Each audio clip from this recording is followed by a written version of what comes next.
একজন স্বামী যখন অসুস্থ হইয়া পড়ে তখন তার স্ত্রী দিন রাত 24 ঘন্টা কষ্ট করে তার পাশে থাকে, তার সেবা যত্ন করে, তার ঘুম খাওয়া দাওয়া সবকিছু উল্টা পাল্টা হয়ে যায়।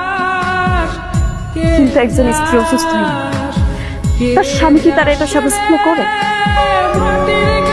কোন রকম একটা ডাক্তার দেখায়, নাহলে হাতে করে কিছু ওষুধ নিয়ে আসে।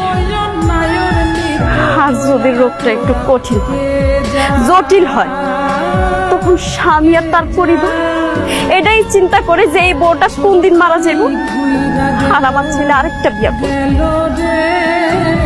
আসলে আমরা নারী, আমরা স্ত্রী যেভাবে স্বামী তার পরিবার আপন ফেরা দেয়, স্বামী বা তার পরিবার আমাদেরকে ওই রকম ভাবে ভাবে। শ্বশুর শাশুড়িরা আমরা যেরকম বাপ মার মতো মনে করি না, তারা কিন্তু আমাদেরকে মেয়ের